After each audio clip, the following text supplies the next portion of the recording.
There are punishments in baseball that get forgotten by the following week. And then there are punishments that change the conversation permanently. That make people who have spent their entire lives around this sport sit back in their chairs and take a breath before they say anything. That make veterans who have seen everything this game has produced in 40 years of watching it say, quietly and without drama, that they have never seen anything like this before. What MLB handed down on that Tuesday afternoon was the second kind. 3 players. 3 suspensions. All from the same roster. All announced in the same statement. All carrying the same 2 words at the end of the disciplinary language that made everything else in that statement secondary. For life. The play itself had lasted less than 3 seconds. That is the thing about the moments that produce the heaviest consequences in this sport. They don't announce themselves.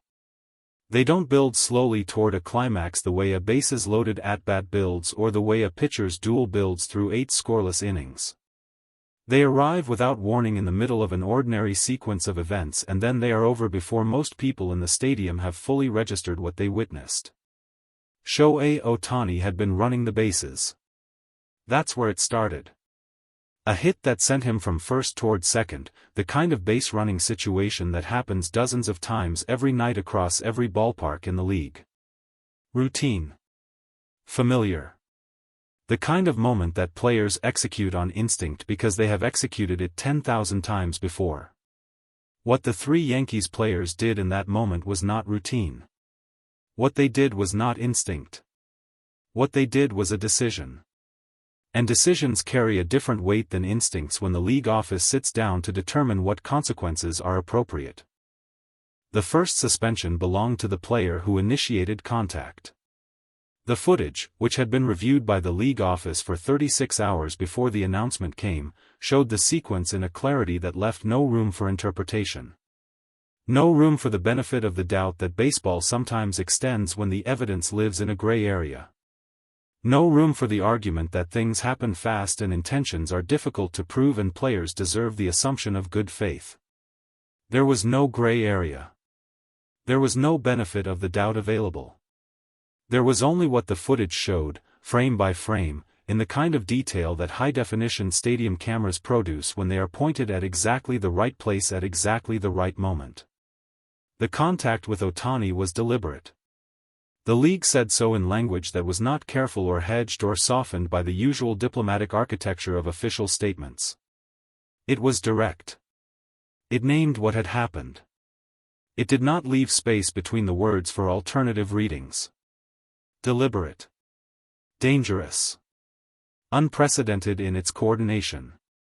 That last word, coordination, was the one that explained why 3 players were being punished instead of 1. Because this had not been a single player making a single decision in a single heated moment. That was the finding that elevated the situation from serious to historic. That was the finding that moved the disciplinary conversation from suspension length to something the sport had almost no precedent for applying. All 3 players had been involved. The footage showed it. The communications reviewed by the league office confirmed it. The picture that assembled itself from 36 hours of investigation was not the picture of 3 separate individuals who had each independently made poor decisions in the same general vicinity. It was the picture of something planned. And when the league office arrived at that conclusion, the conversation about appropriate punishment changed completely. The statement came at 2:17 in the afternoon. It ran to 6 paragraphs.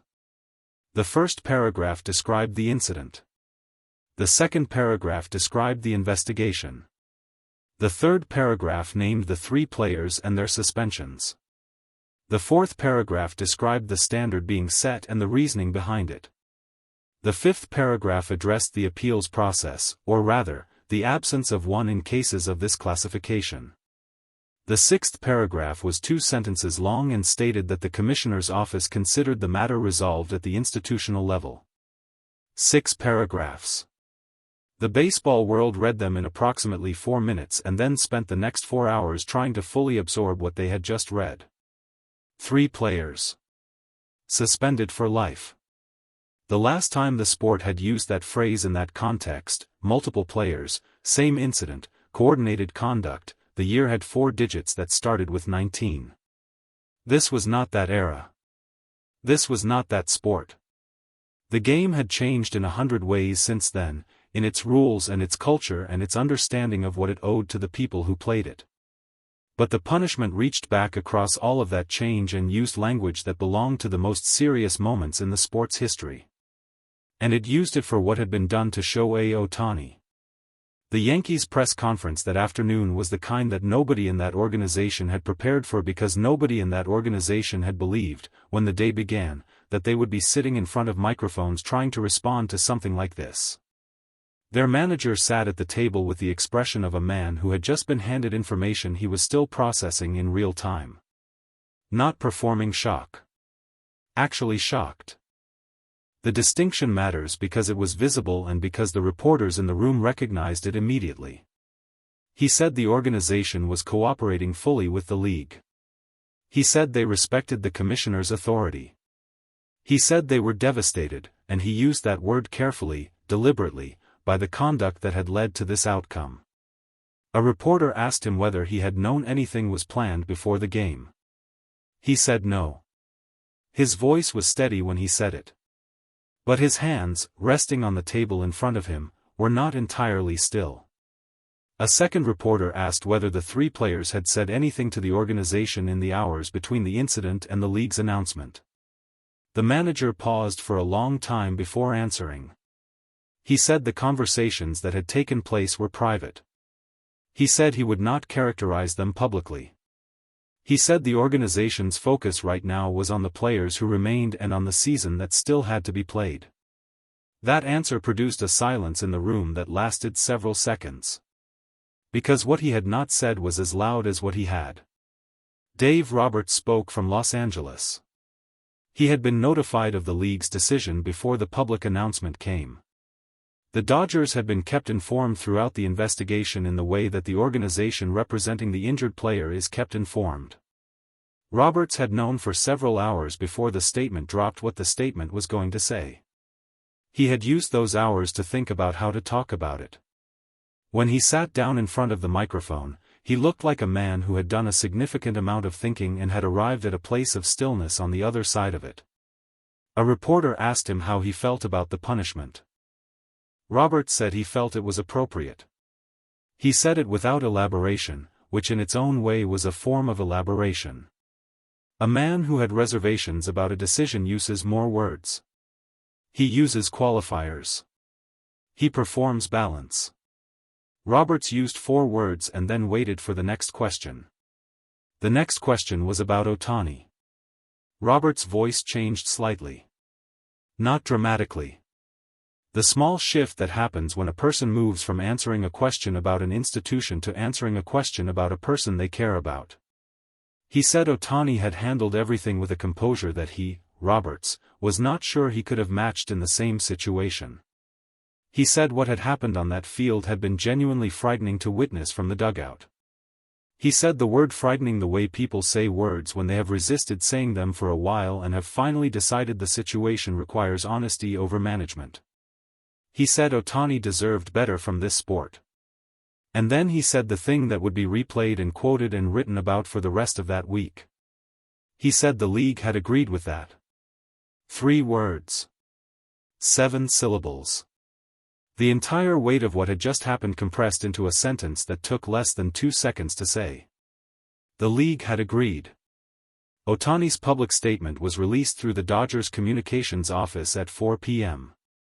It was shorter than most people expected given the magnitude of what had occurred. 2 paragraphs. The first expressed gratitude for the league's thorough investigation and for the support of his teammates and organization. The second said he was focused on returning to the field and continuing to compete at the level his team and his fans deserved. No anger. No satisfaction at the outcome. No performance of vindication. Just gratitude and focus and the return to baseball. It was, for anyone who had watched Ohtani navigate every extraordinary circumstance this sport had placed in his path, entirely consistent with everything he had ever shown about who he was. He did not need the punishment to be about him. He had already moved past it. The 3 suspended players had until the end of the business day to issue statements of their own. 2 of them did. Both were brief. Both expressed regret in language that was general enough to apply to almost any situation and specific enough to acknowledge that something serious had occurred. Neither statement used the word intentional. Neither statement used the word coordinated. The 3rd player issued no statement at all. That silence, in the context of everything else, said exactly what it needed to say. By evening, the historians had been called. The analysts. The former commissioners. The people whose job it is to place things in context and explain to the public where a moment sits in the longer story of a sport that has been telling its story for over a century. They used words like unprecedented. They used phrases like turning point. They talked about what the punishment signaled for the future of player safety enforcement and for the league's willingness to act decisively when the evidence demanded it. All of that context was real. All of it mattered. But underneath all of it, underneath the history and the precedent and the institutional language of a sport reckoning with something it had not faced before, was a simpler truth. Something had been done to Shohei Ohtani. The sport had looked at what had been done. And it had decided, without hesitation and without appeal, that some things are unacceptable. Not mostly unacceptable. Not unacceptable within certain parameters. Just unacceptable. Full stop. For life.